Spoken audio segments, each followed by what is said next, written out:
ناظرین، حال ہی میں ایران کی جانب سے پاکستان پر شدید الزامات کی بوچھاڑ کی گئی ہے اور ایران کی اسٹیبلشمنٹ کے ایک حصے نے محمود احمدی نژاد کو بیک کیا۔ انہوں نے انڈیا کے ٹی وی چینل پر بیٹھ کر پاکستان پر الزامات کی بوچھاڑ کر دی۔ انہوں نے کہا کہ پاکستان کے افیسرز یعنی کہ پاکستان کی ایئر فورس، پاکستان کی آرمی نے طالبان کی پنجشیر میں مدد کی ہے، اور پھر الزام لگایا کہ شیطانی قوتوں نے طالبان کو اقتدار میں لایا ہے اور یہ قوتیں امریکہ، چائنا، روس اور پاکستان ہیں۔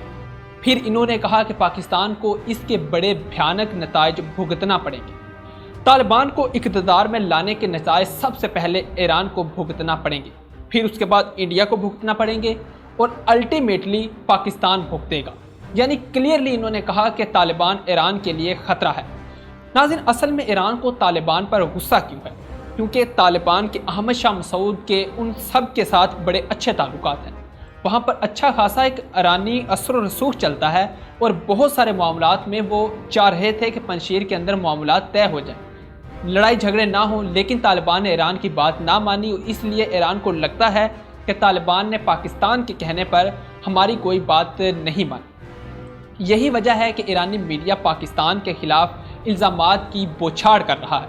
اس کے علاوہ ایک وجہ اور بھی ہے کہ وہ یہ ہے کہ کچھ عرصہ پہلے ایران کا ایک وفد افغانستان میں گیا تھا، جہاں انہوں نے ملا برادران سے ملاقات کی تھی اور کہا کہ آپ نے ایران کے مکتبہ فکر سے تعلقات رکھنے والے لوگوں کا بھرپور خیال رکھنا ہے، اور آپ نے دیکھا کہ محرم کے اندر انہوں نے اچھا خاصا خیال بھی رکھا تھا۔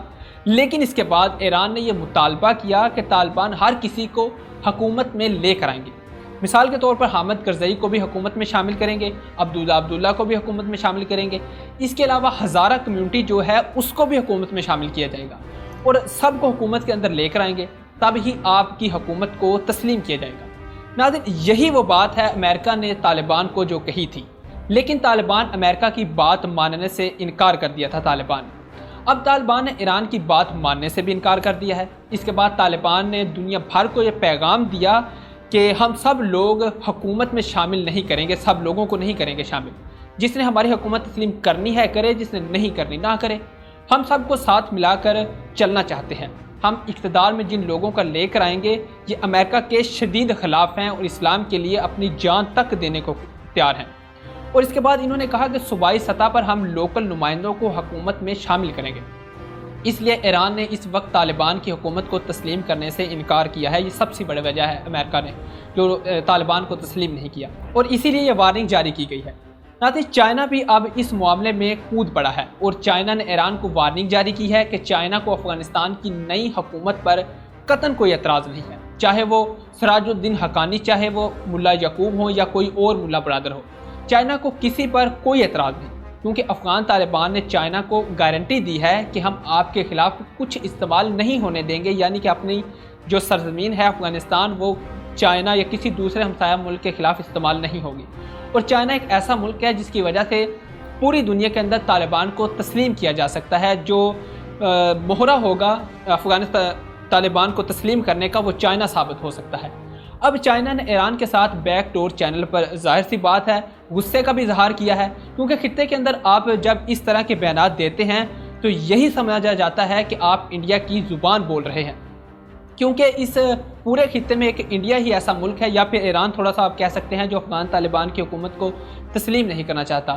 تو ظاہر سی بات ہے کہ چائنا کے مفادات کو ٹھیس پہنچتی ہے، اس لیے چائنا نے ایران کو تنبیہ کی ہے کہ آپ اس طرح کے بیانات نہ دیں۔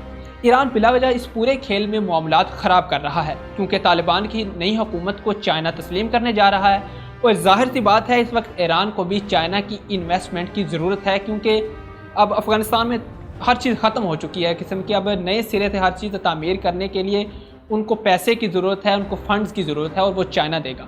اور چائنا یہ بھی نہیں چاہتا کہ ایران کی طالبان کے ساتھ یا پھر پاکستان کے ساتھ کوئی لڑائی ہو، بلکہ چائنا چاہتا ہے کہ ہم اس خطے میں ایک بلاک کی شکل میں رہیں اور آگے بڑھیں، تاکہ جو ان کے دشمن ہیں وہ ان سے خائف رہیں، تاکہ انڈیا اور امریکہ کو سبق سکھایا جا سکے۔ ناظرین، روس نے بھی چائنا کو پیغام دیا ہے کہ چائنا طالبان کی حکومت کو تسلیم کرنے میں جلد بازی نہ کرے۔